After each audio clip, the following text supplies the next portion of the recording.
Hi fans, இந்த video நம்ம பார்க்க போகிறது வீக்லி டாப் 10. ஆக்சுவலி இந்த வீக்லி டாப் 10 நம்ம 2019 ஒரு 2-3 மந்த் பண்ணிட்டு இருந்தேன். அதை நம்மளால கண்டினியூ பண்ண முடியல. அதுக்கப்புறம் இந்த 2020 ஜனவரி மாசத்துல இருந்தே நான் ஆரம்பிச்சிருந்தேன். பட் நம்ம கொரோனா வந்து கெடுத்துருச்சு அந்த வீக்லி டாப் 10. இப்போ ஒரு வழியா தியேட்டர்லாம் திறந்து ஒரு 4-5 படங்கள் ரிலீஸ் ஆயிருக்கு. அது மட்டும் இல்லாம ஓடிடில வந்த படங்கள் இது எல்லாத்தையும் வச்சு இந்த வாரத்துக்கான வீக்லி டாப் 10 ரெடி பண்ணியாச்சு. அதுக்கு முன்னாடி இந்த வாரம், அதாவது இன்னைக்கு ஃப்ரைடே நவம்பர் 20, இன்னைக்கு ரிலீஸ் ஆகிற படங்கள் நிறையவே இருக்கு. அந்த படங்கள் என்னென்னன்றதை ஃபர்ஸ்ட் பார்த்துருவோம். பாபாஸ் நிகாரிகா நடிச்சிருக்க கோட்டா, இந்த படத்தை அமுதவாணன் டைரக்ட் பண்ணிருப்பாரு. இந்த படத்துக்கு மியூசிக் கம்போஸ் பண்ணிருக்கிறது ஆலன் செபாஸ்டின். இந்த கோட்டா படம் நிறைய அவார்டுகளை வின் பண்ணிருக்கு. இந்த படம் இன்னைக்கு ரிலீஸ் ஆகிருக்கு. இந்த படத்தோட ரெஸ்பான்ஸ் பார்த்துட்டு அடுத்த வாரம் டாப் 10ல இடம் பிடிக்குதான்னு பார்ப்போம். அடுத்ததா இருக்க படம் கமல் கோவிந்த்ராஜ் அஸ்வினி நடிச்சிருக்க புறநகர். இந்த படத்தை மின்னல் முருகன் டைரக்ட் பண்ணிருப்பாரு. இவர் வந்து ஸ்டன் மாஸ்டர் இருக்காரு. இந்த புறநகர் ஒரு ஆக்ஷன் படமா வந்திருக்கு. இந்த படம் ரிலீஸ் ஆனதுக்கு அப்புறம் இதோட ரெஸ்பான்ஸ் பார்த்து நம்ம டாப் 10ல பார்ப்போம். அடுத்ததா இருக்க படம் அப்புக்குட்டி மைம் கோபி மதுமிதா நடிச்சிருக்க ரூட். இந்த படத்தை மணிகண்டன் டைரக்ட் பண்ணிருப்பாரு. இந்த படம் நாளைக்கு வரதா அனௌன்ஸ் பண்ணிருக்காங்க. பட் தியேட்டர் ரொம்பவே கம்மியா இருக்கு. சோ இந்த படம் கேன்சல் ஆகிறதுக்கும் வாய்ப்பு இருக்கு. அப்படி ரிலீஸ் ஆகி நல்ல ரெஸ்பான்ஸ் எடுத்தா நெக்ஸ்ட் வீக் டாப் 10ல பார்ப்போம். அப்படி ரிலீஸ் ஆகலாம் அடுத்த வாட்டி ரிலீஸ் ஆகும்போது நான் அனௌன்ஸ் பண்றேன். அடுத்ததா இருக்க படம் அஜ்மல் ஐரா மனோ நடிச்சிருக்க நுங்கம்பாக்கம். இந்த படத்தை ரமேஷ் செல்வன் டைரக்ட் பண்ணிருப்பாரு. 2016 சென்னை நுங்கம்பாக்கத்தில் நடந்த சுவாதி கொலையை மையப்படுத்தி எடுக்கப்பட்ட படம் தான் இந்த நுங்கம்பாக்கம். இந்த நுங்கம்பாக்கம் படம் 2018 எடுத்துட்டாங்க. பட் நிறைய ப்ராப்ளங்களை ஃபேஸ் பண்ணி இந்த படம் ரிலீஸ் பண்றதுக்கு ரொம்ப ஸ்ட்ரகிள் பண்ணுச்சு. இப்ப last month October 24 cable TV ஓடிடின்னு ஒன்னு இருக்கு. அந்த ஓடிடி தளத்துல ரிலீஸ் பண்ண ஃபர்ஸ்ட் படம் நுங்கம்பாக்கம் தான் சொல்றாங்க. ஆக்சுவலி பொதுவா ஓடிடில ரிலீஸ் பண்ணா படம் தியேட்டருக்கு வராது. பட் இந்த படம் தியேட்டருக்கு வருது. ஆக்சுவலி இது கேபிள் டிவி ஓடிடின்றனால தியேட்டர் பெரிய பிரச்சனை எல்லாம் பண்ணிருக்கான்னு நினைக்கிறேன். சோ இந்த படம் நாளைக்கு தியேட்டருக்கு வருது. ஆடியன்ஸ் ரெஸ்பான்ஸ் எப்படி இருக்குன்னு பார்த்துட்டு நம்ம நெக்ஸ்ட் வீக் டாப் 10ல இடம் பிடிக்குதான்னு பார்ப்போம். அடுத்ததா மகேஷ் பாபு, ராஷ்மிகா, விஜயசாந்தி, பிரகாஷ்ராஜ் இவங்களாம் நடிச்சிருக்க இவனுக்கு சரியான ஆளிலை படத்தை அனில் ரவிபுடி டைரக்ட் பண்ணிருப்பாரு. இந்த படத்துக்கு மியூசிக் கம்போஸ் பண்ணிருக்கிறது தேவி ஸ்ரீ பிரசாத். இந்த வருஷம் பொங்கலுக்கு சரிலேறு நீக்கேவருன்ற தெலுங்கு படத்தோட டப்பிங்கா தான் ரிலீஸ் ஆகுது இந்த படம் தமிழ்ல. இந்த படம் தெலுங்குல மிகப்பெரிய பிளாக் பஸ்டர் ஆன படம்.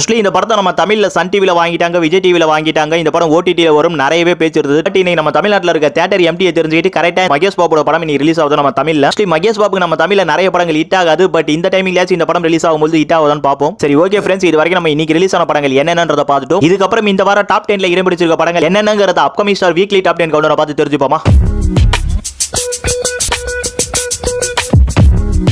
நம்ம 10வது பார்க்க போற படம் மரிஜிவானா. ரிஷி ரித்விக், ஆஷா, யோகி பாபு இவங்களாம் நடிச்சிருக்க மரிஜிவானா படத்தை எம்டி ஆனந்த் டைரக்ட் பண்ணிருப்பாரு. இவர் தான் இந்த படத்துக்கு ப்ரொடியூஸ் பண்ணிருக்காரு. இந்த படத்துக்கு மியூசிக் கம்போஸ் பண்ணிருக்கிறது கார்த்திக் குரு. இந்த படம் போன வாரம் தான் ரிலீஸ் ஆச்சு. அப்புறம் நம்ம அடுத்த படத்தை பார்த்துருவோம். நம்ம 9வது பார்க்க போற படம் அக்டோபர் 6 சிம்பிளி பிரீமியர்ல ஓடிடில ரிலீஸ் ஆன வருமா. துருவிக்ரம், மேகா நடிச்சிருந்த இந்த படத்தை பாலா டைரக்ட் பண்ணிருப்பாரு. ரீதம் இந்த படத்துக்கு மியூசிக் கம்போஸ் பண்ணிருப்பாரு. ரொம்ப நாளா வருமா வராதான் இருந்த வருமா வந்ததுக்கு அப்புறம் நீ வராமே இருந்திருக்கலாமான்னு சொல்ல வச்ச படம் தான் இந்த வருமா. நம்ம 8வது பார்க்க போற படம் அக்டோபர் 2 அமேசான் பிரைம்ல வந்திருக்க நிசப்தம். மாதவன், அனுஷ்கா, அஞ்சலி இவங்களாம் நடிச்சிருக்க நிசப்தம் படத்தை ஏமந்த் மதுகர் டைரக்ட் பண்ணிருப்பாரு. இந்த படத்துக்கு மியூசிக் கம்போஸ் பண்ணிருக்கிறது கோபி சுந்தர். தெலுங்குல சைலன்ஸ்ல எடுத்த படத்தை தான் தமிழ்ல நிசப்தம் பேர் மாத்திருந்தாங்க. இந்த படத்தை பத்தி மட்டும் இல்ல, இந்த ட்ரைலர்ல இருக்க மோஸ்ட்லி படங்களை வந்து நம்ம டிஸ்ட்ரிபியூஷன்ல லிங்க் தரேன். ஆக்சுவலி அந்த படத்துக்கு நான் ரிவ்யூ பண்ணிருப்பேன், வேணா அதை போய் பாத்துங்க. ஏன்னா அதுல இன்னும் டீடைலாவே சொல்லிருப்பேன் அந்த படங்களை பத்தி. நம்ம 7வது பார்க்க போற படம் அக்டோபர் 2 G5ல வந்திருக்க காப்பே ரணசிங்கம். விஜய் சேதுபதி, ஐஸ்வர்யா ராஜேஷ் நடிச்சிருக்க காப்பே ரணசிங்கம் படத்தை பி விருமானி டைரக்ட் பண்ணிருப்பாரு. இந்த படத்துக்கு மியூசிக் கம்போஸ் பண்ணிருக்கிறது கிப்ரான். ஆக்சுவலி இந்த அக்டோபர் வீக் ஸ்டார்டிங்ல ரிலீஸ் ஆன படங்களுக்கு வந்து கவுண்டர் அடிப்படையில் கேட்டிருந்தீங்க எந்த படம் எந்த வரிசைன்னு சொல்லிட்டு. சோ அதெல்லாம் சேர்த்து நம்ம இந்த கவுண்டர்ல பார்த்துட்டோம். இதுக்கப்புறம் தீபாவளி ரிலீஸ் ஆன 6 படங்கள் இருக்கு. அந்த படங்களோட கவுண்டரையும் பார்த்துருவோம். நம்ம கவுண்டர்ல 6வது இடத்துல இருக்க படம் பிரசனா, ஷாம், அஸ்வின் இவங்களாம் நடிச்சிருக்க நாங்க ரொம்ப பிஸி. இந்த படத்தை சன் டிவில தீபாவளி அன்னைக்கே போட்டாங்க. இப்ப சன் நெக்ஸ்ட் ஓடிடிலயும் இருக்கு இந்த படம். இந்த படத்தை டைரக்ட் பண்ணிருக்கிறது பத்ரி. இந்த படத்துக்கு மியூசிக் கம்போஸ் பண்ணிருக்கிறது சுஜாதா. இந்த படத்தை ப்ரொடியூஸ் பண்ணிருக்கிறது சுந்தர் சி, அதாவது குஷ்போட கம்பெனி. அவனி சினிமாஸ் தான். அவனி சினிமாஸ்க்கும் சன் டிவிக்கும் நல்ல ஒரு ரிலேஷன்ஷிப் இருக்கு. அதனால இந்த படத்தை அப்படியே தூக்கி கொடுத்துட்டாங்கன்னு நினைக்கிறேன். இந்த படத்துல யோகி பாபோட காமெடி பெருசா இருந்தாலும் 3 ஹீரோ இருக்காங்க. இந்த 3 ஹீரோல 2 ஹீரோக்கான சப்ஜெக்ட் நல்லா இருக்கும். சோ அதனால இந்த படம் ஓரளவுக்கு பார்க்கலாம். பார்க்காதவங்க சன் நெக்ஸ்ட்ல ட்ரை பண்ணுங்க. சன் டிவில போட்டவங்க மறுபடியும் கேடிவில போடலாம். பட் போட மாட்டாங்க. திருப்பி என்னைக்கு போடுவாங்க தெரியல. நம்ம 5வது பார்க்க போற படம் டிஜே, சீனு மோகன், காளி வெங்கட் இவங்களாம் நடிச்சிருக்க தட்ரோம் தூக்குறோம். இந்த படத்தை அறிவு எஸ் டைரக்ட் பண்ணிருப்பாரு. இந்த படத்துக்கு மியூசிக் கம்போஸ் பண்ணிருக்கிறது பாலமுரளி பாலு. அசுரன்ல தனுஷ்க்கு பெரிய பையனா நடிச்சு ரொம்பவே புகழ் அடைஞ்ச டிஜே ஹீரோவா நடிச்சிருக்க படம் தான் தட்ரோம் தூக்குறோம். இந்த படம் 2017 உருவாக ஆரம்பிச்சிச்சு. இந்த படத்தோட கருவா டிமானிட்டேஷனால வர பிரச்சனை பத்தி தான் இருக்கும். இந்த தட்ரோம் தூக்குறோம் நிறைய அவார்டுகளை வாங்கின படம் தான். தியேட்டர்ல பாத்தீங்கன்னா பெருசா ரெஸ்பான்ஸ் இல்லாம தான் ஓடிட்டு இருக்கு. இருந்தாலும் ஒன்ஸ் நீங்க பார்க்கணும் நல்ல படம் நினைச்சீங்கன்னா தியேட்டர்ல போய் இந்த படத்தை பார்க்கலாம். நம்ம கவுண்டர்ல 4வது இடத்துல இருக்க படம் சந்தோஷ் ஜெயக்குமார், கரிஷ்மா, டேனியல் நடிச்சிருக்க இரண்டாம் குத்து. இந்த படத்தை டைரக்ட் பண்ணிருக்கிறதும் சந்தோஷ் ஜெயக்குமார் தான். இந்த படத்துக்கு மியூசிக் கம்போஸ் பண்ணிருக்கிறது தரன் குமார். ரொம்பவே சர்ச்சைகளை கலப்பின படம் இந்த இரண்டாம் குத்து. ட்ரைலர்ல இருந்து டீசர்ல இருந்து ஃபர்ஸ்ட் லுக்ல இருந்து எல்லாத்துக்குமே சர்ச்சை. பட் இந்த படம் தியேட்டர்ல பாத்தீங்கன்னா ஓரளவு சுமாராவே ஓடிட்டு தான் இருக்கு. ரசிகர் பட்டாளத்தோட ஆதரவோடு. என்னடா ரசிகர் பட்டாளம் அப்படின்னு நினைக்கிறீங்களா? வேற ஒன்றும் கிடையாதுங்க. Shakila, Sunny Leone, Mia Khalifa இவங்க தான். இந்த மாதிரியான ரசிகர்கள் இரண்டாம் குத்து படத்தை வந்து கண்டிப்பா பார்த்துட்டு தான் இருக்காங்க. முதல் குத்தை விட இந்த இரண்டாம் குத்துல ரொம்பவே நல்லா குத்தி இருந்தாலும்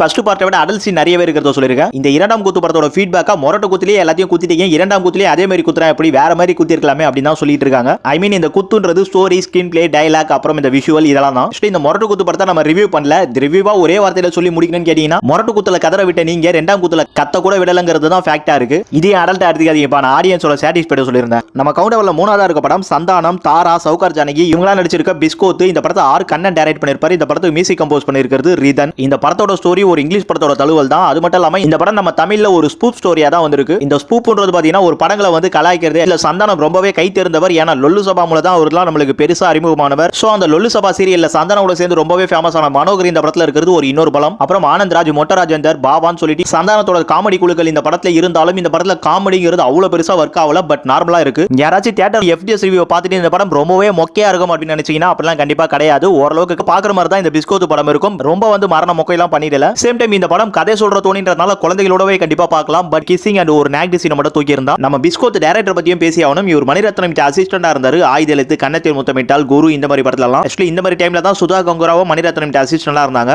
ஆர் கண்ணன் ஸ்டார்டிங்ல ஜெயங்கொண்டான் கண்டென்ட் காதலின்னு சொல்லிட்டு படம் இட்டு கொடுத்திருக்காரு. ஜெயங்கொண்டான்லாம் சூப்பர் படமா இருக்கும். பட் அதுக்கப்புறம் பாத்தீங்கன்னா வந்தான் வென்றான், சாட்டை, ஒரு ஊர்ல ஒரு ராஜா, இவன் தந்திரன், பூம்ராங் இந்த மாதிரி படங்கள்லாம் கொடுத்துட்டு இருக்காரு. இது எல்லாமே பாத்தீங்கன்னா ரொம்பவே சுமார் இல்ல ஃபெயிலியர் படம் தான். அப்படி இருந்தும் பாத்தீங்கன்னா ஒரு லைனா படங்கள் வந்துட்டே இருக்கு. இந்த பிஸ்கோத் படத்துக்கு அப்புறம் பாத்தீங்கன்னா தள்ளி போகாத படம் டைரக்ட் பண்ணிட்டு தான் இருக்காரு. இப்போ நம்ம ஏன் டைரக்டர் பத்தி இவ்வளவு பெருசா பாத்துருக்கோம்னா, இந்த பிஸ்கோத் படத்தையே இன்னமும் ரொம்ப அழகா எடுத்துக்கலாம். அதாவது சந்தானத்தை வச்சு படத்தை எடுக்கும்போது இன்னும் கொஞ்சம் காமெடியை கூட்டி எடுத்துக்கலாம். அப்படி இல்ல வேற ஏதாச்சும் ஒரு ஹீரோ கிட்ட இந்த கதையை கொடுத்து ரொம்பவே எமோஷனலா ரொம்பவே தெளிவா இந்த படத்தோட கதையை சொல்லி சூப்பரா எடுத்துக்கலாம். சந்தானத்தை பிஸ்கோத் படத்துல போட்டு காமெடி பெருசா இல்லன்னு போல தான் இந்த படம் வந்து பெருசா வந்து நெகட்டிவ் ரிவ்யூ வாங்குது. இந்த படத்தை நம்ம இவ்வளவு பெருசா பேசினதுக்கு நம்ம பிஸ்கோத் படம் ரிவ்யூவும் போடல. அதனால தான் இந்த இடத்துல பேசிட்டேன். நம்ம ரெண்டாவதா பார்க்க போற படம் நயன்தாரா, ஆர்ஜே பாலாஜி, ஊர்வசி இவங்களா நடிச்சிருக்க மூக்குத்தி அம்மன். இந்த படத்தை ஆர்ஜே பாலாஜி, என்ஜே சரவணன் ரெண்டு பேரும் சேர்ந்து டைரக்ட் பண்ணிருப்பாங்க. இந்த படத்துக்கு மியூசிக் கம்போஸ் பண்ணிருக்கிறது கிரிஸ் ஜி. இந்தில வந்த பிகே படத்தோட இன்ஸ்பிரேஷனா மூக்குத்தி அம்மன் படத்தை ஆர்ஜே பாலாஜி எடுத்திருந்தாலும் பிகே படத்தை கடவுள் இருக்காரா இல்லையான்றத பெருசா பேசிருக்க மாட்டாங்க. பூசாரியை தான் சாடி இருப்பாங்க. பட் இங்க மூக்குத்தி அம்மன் படத்துல பாத்தீங்கன்னா கடவுளே வந்து போலீசாமியர்லாம் இல்லங்கிறது அது இன்னும் கடவுளே வந்து சொல்லும்போது அது வெகுஜன மக்களுக்கு ரொம்பவே ஈஸியா போய் சேரும்ன்ற கான்செப்ட் இங்க ரொம்பவே வந்து ஆர்ஜே பாலாஜியோட ரைட்டிங்லயும் பெரிய பலம் இருக்குட்டே சொல்லலாம். என்ன இந்த படம் விஐபி ஹாட் ஸ்டார் ஓடிடில வந்திருக்கு. பட் இந்த படம் தியேட்டர்ல வந்திருந்தா ஆடியன்ஸோட ரெஸ்பான்ஸ் நம்ம லைவ்ல பாத்துக்கலாம். இந்த படம் விஜய் டிவில வாங்கினதோட சன் டிவில வாங்கியிருந்தாங்கன்னா இந்த படத்தோட ரெஸ்பான்ஸ் இன்னமும் ஜாஸ்தியாவே இருந்திருக்கும். இந்த படம் டெலிகாஸ்ட் பண்ணும்போது தான். ஏன்னா இந்த படம் அந்த அளவுக்கு வர்த்தபலா தான் இருக்கு. நம்ம முதல் இடத்துல பார்க்க போற படம் அமேசான் பிரைம்ல ரிலீஸ் ஆகியிருக்க சூரரை போற்று. சூர்யா, அபர்ணா பாலமுரளி, மோகன் பாபு இவங்களா நடிச்சிருக்க சூரரை போற்று படத்தை சுதா கோங்காரா டைரக்ட் பண்ணிருப்பாங்க. இந்த படத்துக்கு மியூசிக் கம்போஸ் பண்ணிருக்கிறது ஜிவி பிரகாஷ்குமார். சூரரை போற்று படத்தோட முழு பலமே சூர்யா தான் சொல்லணும். ஏன்னா சூர்யா இந்த படத்தை அந்த அளவுக்கு ரொம்பவே அவர் நடிப்பு மூலமா சூப்பரா கொண்டு போயிருக்காரு. பட் சுதா கோங்காரா சில லாஜிக் மிஸ்டேக், சில இடத்துல கமர்ஷியல் மிஸ்ஸிங் இந்த மாதிரிலாம் இல்லாம இன்னமும் ரொம்பவே சூப்பரா பண்ணியிருந்தா இந்த படம் மிகப்பெரிய லெவல்ல இருந்திருக்கும். பட் இன்னைக்கும் பாத்தீங்கன்னா மோட்டிவேஷனல் ஸ்கிரிப்ட் மூலமா இந்த படம் வேற லெவல் படமா தான் கொண்டாடப்பட்டு இருக்கு. 2001 வருஷம் தீபாவளி நவம்பர் மாசம் 14ஆம் தேதி அன்னைக்கு தான் நந்தா படம் வந்து சூர்யாவோட லைஃப் கேரியரே மாத்திச்சு. அதே 2020 வருஷம் நவம்பர் 14ஆம் தேதி வந்திருக்க தீபாவளியை முன்னிட்டு சூர்யாவோட சூரரை போற்று படம் வந்திருக்கு. இந்த படம் இது வரைக்கும் நம்ம தமிழ்ல வந்த ஓடிடி படங்கள் எல்லாத்த விட பாத்தீங்கன்னா வேற லெவல்ல பண்ணிருக்குன்னு தான் சொல்லணும் ஓடிடில. சோ இந்த ஒரு வெற்றி பயணம் சூர்யாவோட லைஃப்ல இனிமேல் தொடருதான்னு ஃபியூச்சர்ல பாப்போம். சரி ஓகே ஃப்ரெண்ட்ஸ், நம்ம இந்த வாரத்தோட டாப் 10 மூவிஸ் என்னங்கறத பார்த்துட்டோம். நான் இதோட உங்களை அடுத்த வீடியோல வந்து சந்திக்கிறேன். Thank you for